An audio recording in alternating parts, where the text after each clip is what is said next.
For WLCSports.com, this is Adam Heinzen, joined alongside 16th-year Warriors head men's soccer coach Joe Lidke as we preview the team's season, which begins tomorrow night against UW-Whitewater. First, Coach, your team just wrapped up its preseason schedule, which included scrimmages against a couple teams. What did you take away from the preseason? Well, I think some of the things that we took away were that we do have an experienced group of guys that are interested in being successful. They're communicating well. They're listening. They want to do things right. And I think the preseason was a good thing for us to play a couple games because we really wanted to implement some new things that we're going to be doing. So although we're having some veterans come back, there are some tweaks and some changes to how tactically that we want to play. So it was good to implement that, and they really took to it and believe in it. So it was nice to see that come together. Speaking of that veteran leadership, you returned 18 players from last season's team. 7 starters included are 8 seniors. You got to be pleased with the amount of leadership that's returning to this year's roster. Yeah, it's really good. I think looking back on all the senior classes, you obviously pull guys out of there that were great leaders and really good individuals, great students here on campus. This group as a collective whole really stands out because they're just great. Their work ethic, they're on time, they're holding people accountable, they're encouraging when they need to be encouraging. So they're doing so many things that you would want out of leaders. And at the end of the day, we always tell, at least in our program, we tell our players who are in leadership roles to just simply be themselves. That's why they are where they are, and that's why they're leaders, because they are themselves and they do it well. So it's good to see the dynamic of each one of our seniors leading the team in their own way. Some are really vocal, some just go about their business in a workmanlike fashion, and that's how they lead. So all those really pieces are really nice to see how they're leading this team. Included in that group of 8 seniors are 2 players who've earned 3-time all-conference selections, including Austin Drake and Nate Wasser. Both big assets to your team. Are you looking forward for them doing the same thing this year? Yeah, for sure. I think they're definitely key players for us. From Wasser's perspective, we really need him to lead us from the back. He's making a change back to center back where he was his freshman year. So he was a striker the last couple of years and scored a lot of goals.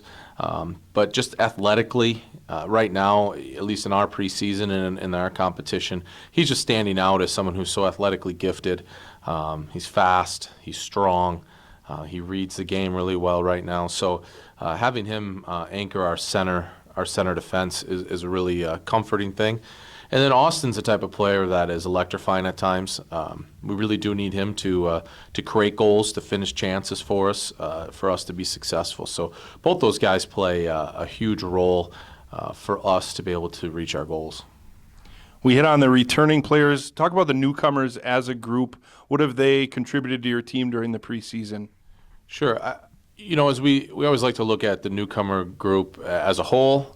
But then also as individuals. And as a whole, we like the fact that they're further ahead as a whole than a lot of other groups that we've brought in the past. So we have a lot of guys that as they've gotten playing time in this preseason, we've been pleasantly surprised that they have done well. They maybe not all of them are ready to play right away, but they at least have held their own. And then, as individuals, we have had a few guys really step up. I'm probably not going to name them right now because we want them to keep on proving it. But there's definitely going to be some newcomers that have to play a role for us, and we'll step up and get some playing time.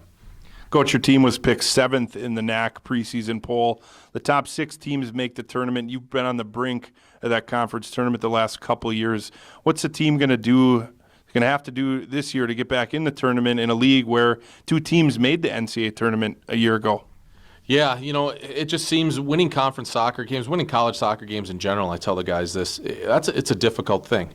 You really have to take care of your details. You really can't leave any stones unturned throughout the process and in matches. So for us, it's going to be our margin of error isn't going to be huge.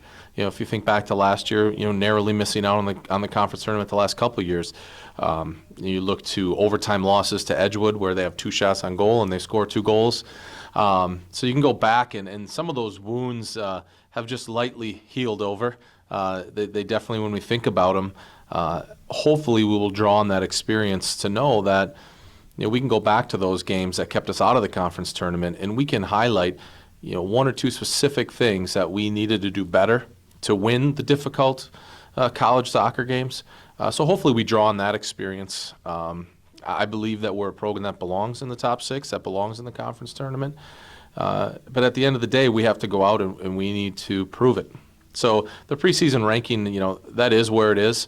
We want to get to a place in our program where we're consistently rated number 1, because that means in the past season that we finished that high. But for us, it's a bit of motivation. But at the end of the day, I don't think we need any more motivation than already exists with this group, who just inherently wants to be successful.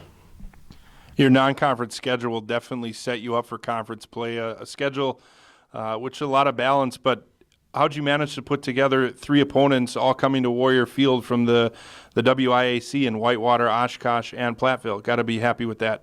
Yeah, it's outstanding. I would love to take credit for that, but honestly, the stars just happened to align, and they all owed us home games all in the same year. So, the flip side of that would be we would be traveling next year to 2 out of the 3 of them, with Oshkosh obviously not having a program next year. Otherwise, we would be traveling away for 3 games. So we're gonna enjoy having them come to us. I think it also speaks to the fact that our program goes about their business in the right way, that those coaches agree to travel to us. They know that they're going to get a quality game.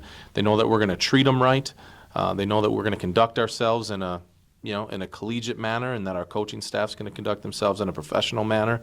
And it's somewhere that they want to come to. And it's just a great opportunity for us to continue to, increase our reputation in the soccer world. So we're looking forward to being competitive. Our goal, obviously, is to win all 3 of those. Coach, your season starts tomorrow night hosting UW Whitewater, but you start your season 4 of your 5 games at home.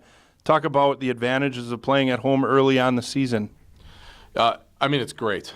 That's another thing that just obviously the way the schedule came together was fortunate for us, that we'll start 4 to 5 at home. I think it gives us an opportunity to really form an identity, to make our home field a difficult place to play, to gain some confidence, and then ease into playing on the road, which obviously is more difficult. So I love our home field. It's a great atmosphere. The field's in great shape. I expect there to be good support, especially for the Whitewater game tomorrow night. I know that in the soccer community, people know about it, and they're going to be coming out to watch. So it's great to play at home, and I'm very excited to be at home for the 4 out of the first 5. And then let's talk about tomorrow night. Whitewater, as mentioned previously, a team that went to the NCAA tournament last year and is a strong tradition. But your team's got to be ready and excited to play someone else other than themselves in a game that counts. Yeah, for sure. I think we live by the motto that we respect everyone, but we fear no one. So we definitely respect what they've done. We respect their capabilities. We know that we're going to have to come out and physically compete, number one. I think that's one of the bigger differences that maybe you'll see between teams that are playing in the NCAA tournament and teams that aren't. Whitewater is a big team. They start a lot of guys over 6 foot. They start 2 guys that are over 6'3". So they're a big physical team, and we're going to have to tactically do some things a little bit differently. But I love the fact that I don't get the sense in the locker room that the guys are intimidated at all. I think they're very hungry for the opportunity. But we'll keep it in perspective like we do with all games. One game at this point doesn't define our season. So win or lose, we'll keep our heads about us, and we'll use it as a tool to get ourselves better. And at the end of the day, too, it's we always say that playing soccer at Wisconsin Community College needs to be one of the best experiences of their life. And I think playing against a perennial NCAA tournament team and a top 20 type team, that feeds into that goal, that this is going to be something that the players remember, getting a team like this at home. So we're going to soak that in. But when the whistle blows, I expect us to do us proud, for sure. Coach, thanks for joining us today, and best of luck this season. Great. Thanks, Adam.